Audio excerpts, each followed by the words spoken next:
Hello everyone, in this video I'll be your guide to install NS-3 on your Ubuntu system. I understand that learning NS-3 isn't something that can be accomplished in a single day. It requires patience and dedication. That's why my goal is to create helpful NS-3 tutorials specifically for those who are eager to learn NS-3 on their own. So throughout this tutorial, I'll cover everything you need to know about installing, configuring and getting started with NS-3. You have to follow along the steps I have mentioned in this video and try it on your Ubuntu system. Suppose if you are getting any error or stuck with your installation, please feel free to comment. Before installing NS-3 on your Ubuntu system, the first thing you have to do, sudo apt update. Just update your system.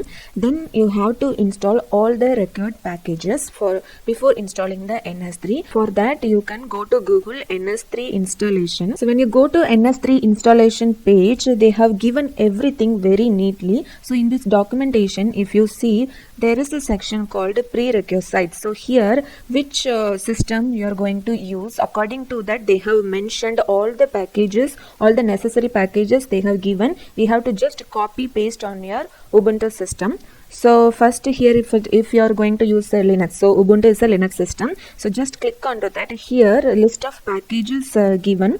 So what you have to do is you have to copy this every packages. Just read through this packages. What are the packages you are using? The reason they have given the need for this packages. So just copy this packages and on your Linux terminal. After copying the packages list, you have to type sudo, then paste those commands. So once you now you can now these packages can be installed. So now we have the list of packages in this page for Linux system. For Ubuntu, just read through it and install everything. If you are getting some error in some packages, it's okay. Most of the very important packages you can install. So after installing all these packages on your Ubuntu terminal, then you can go into the installation step.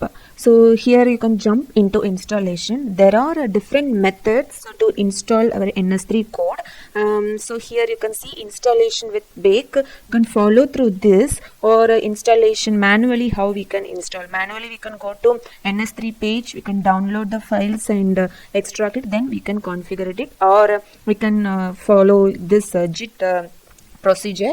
Or the easy method, I would say, that is downloading NS-3 using a tarball. So if here they have given this following commands.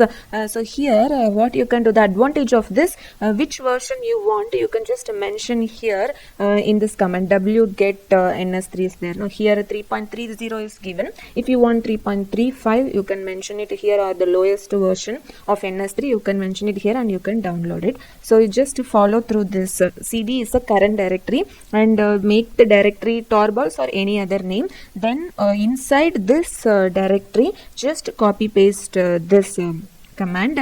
Then this command is for tar xjf ns all-in-one 3.30. This is for just extracting your downloaded NS-3 code. So just follow these steps.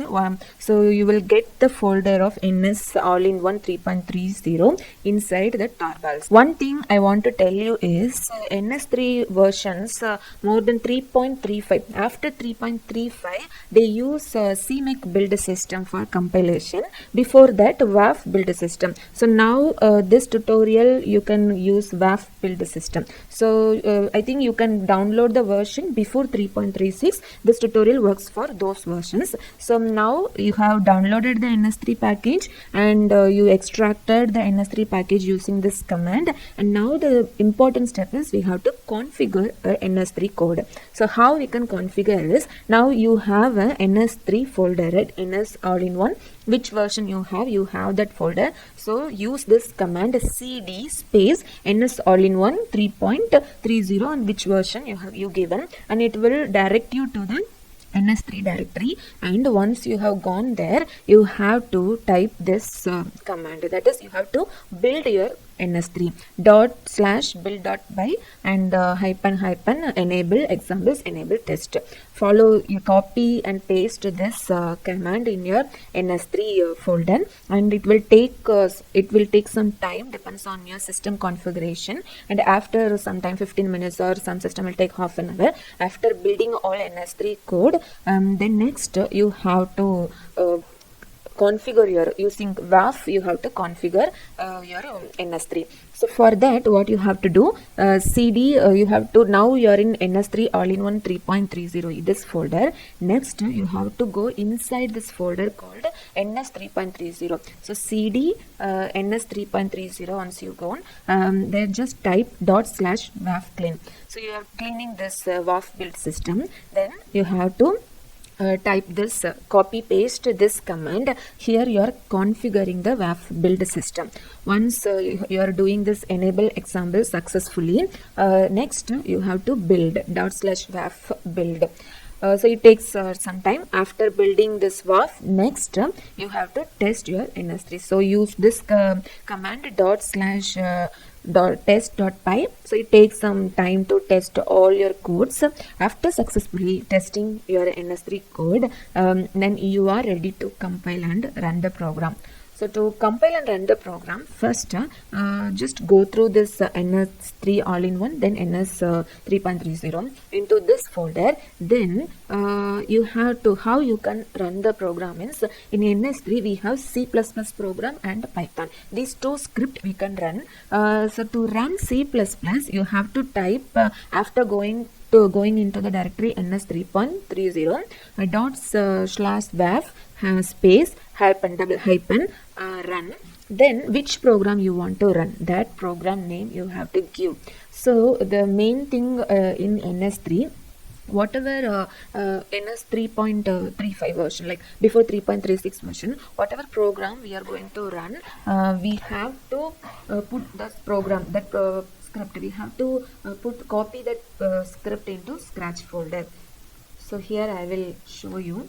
Now you can see I am inside this NS3.35 folder, and now I'm going to run the program which is already presented in the scratch folder. If you are running a new program, you can just copy paste that program into the scratch folder. Then you can run ./waf -run scratch. There is a program Scratch Simulator. So when you run a C++ program, you don't have to give the extension .cc. You don't have to, just remove it. Just the file name you have to give. So now I have given this ./waf run Scratch Simulator. Now it's my running the program. If there is no error, then it will build the script successfully and gives you the output. Now you see, after successfully running the Scratch Simulator program, you are getting the output called Scratch Simulator. So like this, any more complex program, just whatever program you are modifying it or you are newly creating it, copy that program into Scratch folder, then run using this WAF builder system. And if you are having any doubt, please feel free to ask in the comment section.